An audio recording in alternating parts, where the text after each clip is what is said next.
ఈరోజు అయితే ఇంకా నేను ఏం చేస్తున్నాను అనుకుంటున్నారు, చూపిస్తానైతే ఇంకా రండి. బాగా మంచిగా ఆకలిగా ఉన్నప్పుడు మనం ఇంట్లో ఇంకా ఏం లేవనుకున్నప్పుడు ఆనియన్, పచ్చిమిర్చి, కొద్దిగా టమోటా పండు, ఒక్క గుడ్డు, 2 గుడ్డు చూస్తున్నారు కదా. రైస్ కూడా తాజా కాదండి, మార్నింగ్ రైస్. ఇది మార్నింగ్ రైసా ఈవినింగ్ రైసా, టేస్టీగా ఇలాగ వండుకోవచ్చు అప్పటికప్పుడు, చాలా బాగుంటుంది. ఇక్కడ వచ్చేసి నేను ముందుగా జీరా వేస్తున్నాను. నేను పచ్చిమిర్చి, ఆనియన్ కూడా యాడ్ చేస్తున్నాను. ఇందులోనే టమోటా కూడా యాడ్ చేస్తున్నాను. దీంట్లో కొద్దిగా మనం పసుపు కూడా యాడ్ చేయాలి.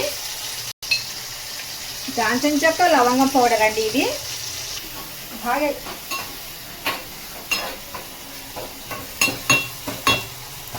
ఇలాగా మనం వండుకొని తిన్నాం అనుకోండి, చాలా టేస్టీగా ఉంటుంది. ఇప్పుడు మనకు సగం వరకు మొత్తానికి కుక్ అయిపోయిన తర్వాత ఇందులో మనం ఒక గుడ్డ అనేది పగలగొట్టేసి ఇలాగ వేయాలండి. ఆ గుడ్డుని మాత్రం కలిపితే కలపండి, లేకపోతే అలా వదిలేయండి.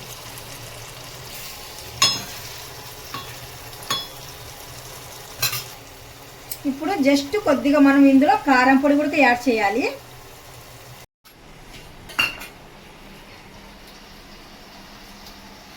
ఇప్పుడు శుభ్రంగా కడిగి పెట్టుకున్న కొత్తిమీరను మనం ఇలాగ సన్నంగా తరగలండి.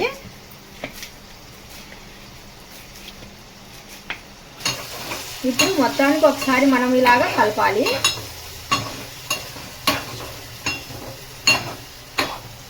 మనం ఎక్కువ కలిపేస్తే ఇంకా ముక్కల కిందకి కోడిగుడ్డ అనేది ఈడిపోయి మనకు కంటికి అనేది కనిపించదు.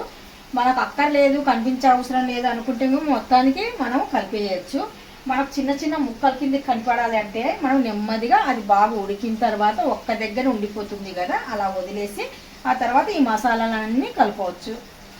ఇదిగోండి ఇలా వదిలేసాను నేను, చూస్తున్నారు కదా. అలా వదిలేసాం అనుకోండి ఒక దగ్గరే ఉండిపోద్ది అలాగా. అది చూద్దాం తర్వాత. చూడండి, చూస్తున్నారు కదా. ఇప్పుడు ఇది అనేది ఇలాగా ఒక గిన్నెలకైనా తీసుకోండి, లేదంటే కనుక మామూలుగా ఒక సైడ్ కన్నా అలా వదిలేయండి. నేనైతే కనుక ఒక గిన్నెలోకైతే తీసేస్తున్నాను. కలపాలంటే కనుక ఇది చాలా చిన్నగా ఉంది కదా. ఇప్పుడు ఈ మసాలా గ్రేవీ మొత్తానికి నేను కలిపేస్తున్నానండి.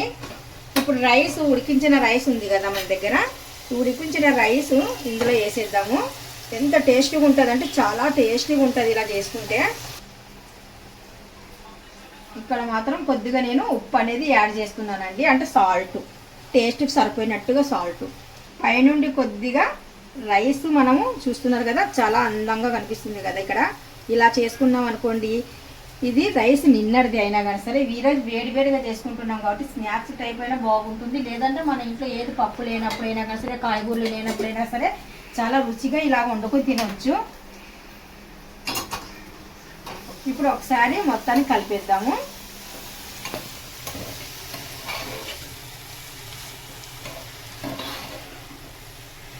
అలాగే చిన్న మంట మీద అలాగ ఒక 10 నిమిషాలు కలిపిన తర్వాత వదిలేయాలి.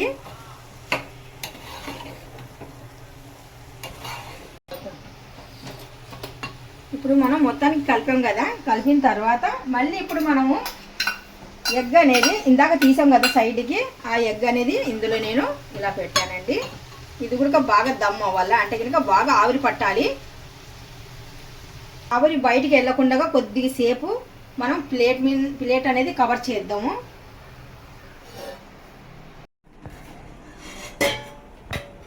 చూస్తున్నారు కదా. ఇప్పుడు మనము రైస్ అనేది కొద్దిసేపు వదిలేసాం కదా కుక్ అవ్వాలనేసి, బాగా దమ్ అవ్వాలనేసి.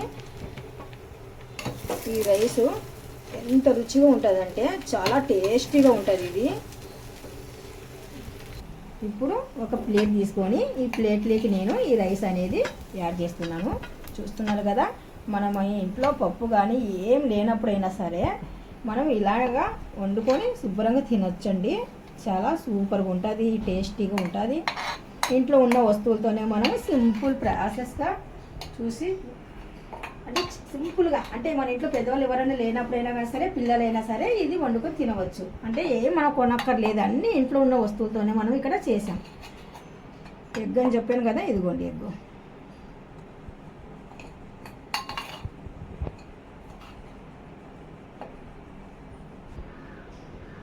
మీకు ఈ వీడియో నచ్చినట్టుగా అయితే లైక్ చేయండి, షేర్ చేయండి, కామెంట్ చేయండి, సబ్స్క్రైబ్ చేసి వెళ్ళండి. Bye bye.